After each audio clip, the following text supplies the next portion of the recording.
तो दोस्तों, क्योंकि रिश्तों के भी रूप बदलते हैं कि आज के एपिसोड की शुरुआत होती है उस पल से जब पूरे घर में सगाई का माहौल बना हुआ होता है। हर तरफ खुशियां, हंसी और तैयारियों की रौनक देखने को मिल रही होती है।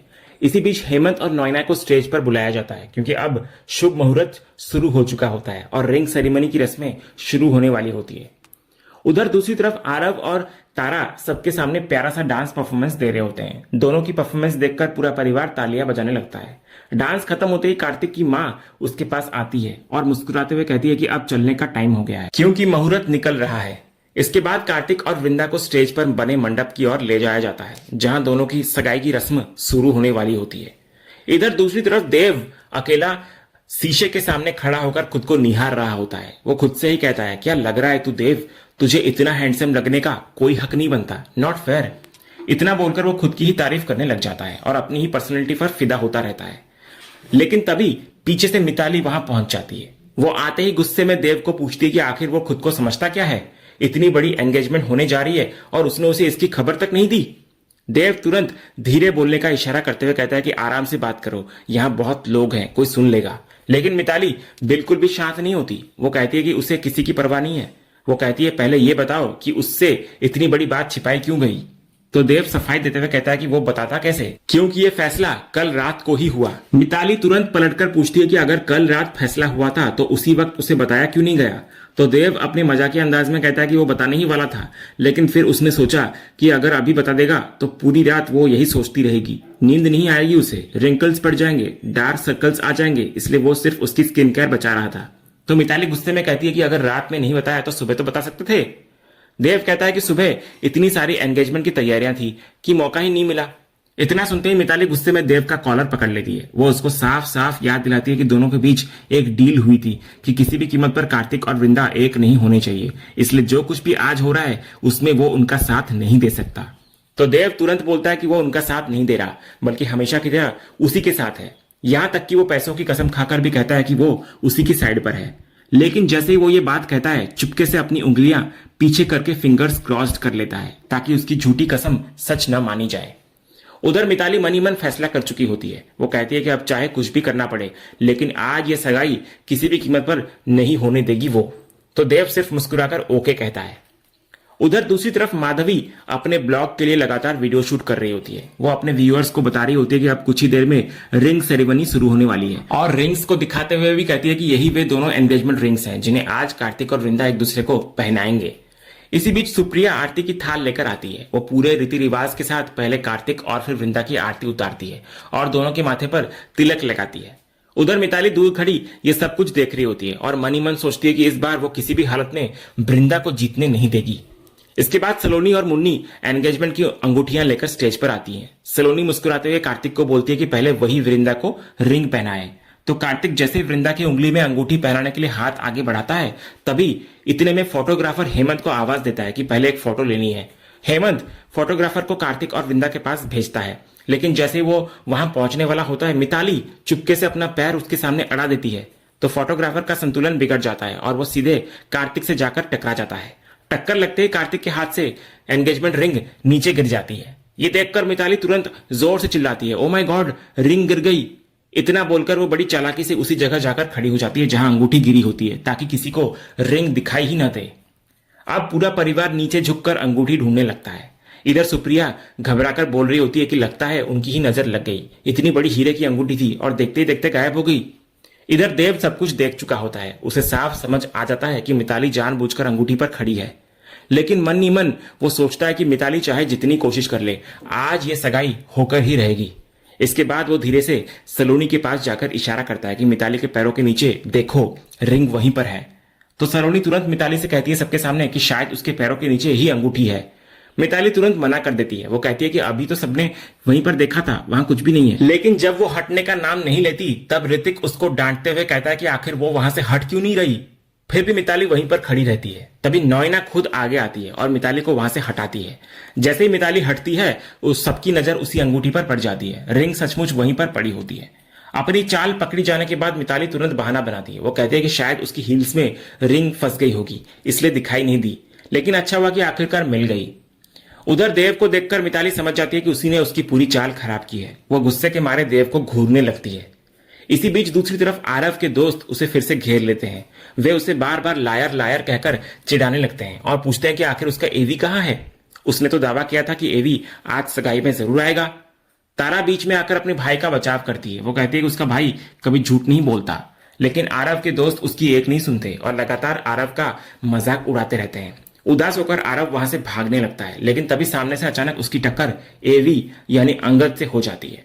तो अंगद को अपने सामने देखकर आरव की खुशी का ठिकाना नहीं रहता। वो सीधे खुशी के मारे अंगद के गले लग जाता है। तारा भी इधर खुशी से दौड़कर अंगद को गले लगा लेती है। अब आरव अपने फ्रेंड्स की तरफ देखकर गर्व से कहता है कि मैंने कहा था ना, मैं झूठा नहीं हूं। अब देख लिया ना कौन लायर है। इसके बाद वो अंगद से कहता है कि उसे पहले से पूरा विश्वास था कि वो उसकी मौसी की एंगेजमेंट में जरूर आएंगे, क्योंकि वो उसके बेस्ट फ्रेंड हैं और वो कब से उनका इंतजार कर रहा था। अंगद भी इधर मुस्कुराकर बोलता है कि बेस्ट फ्रेंड को दिया हुआ वादा वो कैसे तोड़ सकता था। उसकी मौसी की एंगेजमेंट थी, इसलिए उसका आना तो बनता ही था। इतना बोलकर आरव खुशी खुशी अंगद का हाथ पकड़ता है और उसे अंदर फंक्शन हॉल की तरफ लेकर चल पड़ता है। उधर स्टेज पर कार्तिक फिर से वृंदा को अंगूठी पहनाने के लिए उसका हाथ पकड़ता है, लेकिन उसी पल वृंदा का मन पूरी तरह अतीत में चला जाता है। उसे बार बार अंगद की बातें याद आने लगती हैं कि जब उसने कहा था कि वो सिर्फ उसी के साथ रहना चाहता है, सिर्फ उसी से प्यार करता है और उसी से शादी करना चाहता है। उसे वो पहला प्रपोजल भी याद आता है जब अंगद ने मुस्कुराते हुए उसका हाथ पकड़कर पूछा था, क्या तुम मेरा हाथ हमेशा के लिए थामोगी। फिर वर्तमान में लौटते ही कार्तिक लगभग उसकी उंगली में अंगूठी पहनाने ही वाला होता है, लेकिन तभी अचानक पूरे हॉल में आरव की तेज आवाज गूंजती है, रुको रुको। तो आरव की आवाज सुनते ही सभी लोग चौंक जाते हैं और एक साथ उसकी तरफ देखने लगते हैं। आरव खुशी के मारे अंगद की तरफ इशारा करते हुए जोर से कहता है, देखो कौन आया है, एवी आ गए। और बस आरव की ये बात सुनते ही पूरा माहौल एक पल में बदल जाता है। तो दोस्तों, इसके बाद जैसे ही आरव सबके सामने कहता है कि देखो एवी आ गए, पूरा माहौल एक पल के लिए थम जाता है। सभी लोगों की नजरें एक साथ अंगद की तरफ चली जाती है। बच्चे खुशी से उसके पास दौड़ पड़ते हैं, लेकिन उसी बीच अंगद की नजर सीधे वृंदा पर जाकर ठहर जाती है। सालों बाद वृंदा को अपने सामने देखकर वो पूरी तरह स्तब्ध रह जाता है। उसकी आंखें बस वृंदा पर ही टिकी रहती है। वो कुछ बोल ही नहीं पाता। उसके होठ तो खुलते हैं लेकिन आवाज नहीं निकलती। हालांकि उस समय अंगद ने अपने चेहरे पर मास्क लगाया होता है, इसलिए वहां मौजूद कोई भी उसे पहचान नहीं पाता। इधर आरव खुशी से उछलते हुए सबको कहता है, मैंने कहा था ना एवी मेरे बेस्ट फ्रेंड है। आप लोगों ने मुझे झूठा कहा था, लेकिन देखो एवी सच में आ गए। इतना बोलकर आरव वृंदा और कार्तिक दोनों का हाथ पकड़ता है और उन्हें अंगद के पास ले आता है। अब पहली बार अंगद और वृंदा आमने सामने खड़े होते हैं। वृंदा अभी भी उसे पहचान नहीं पाती, लेकिन अंगद की आंखें लगातार उसी पर टिकी रहती हैं। उसके मुंह से बस एक ही शब्द निकलता है, वृंदा।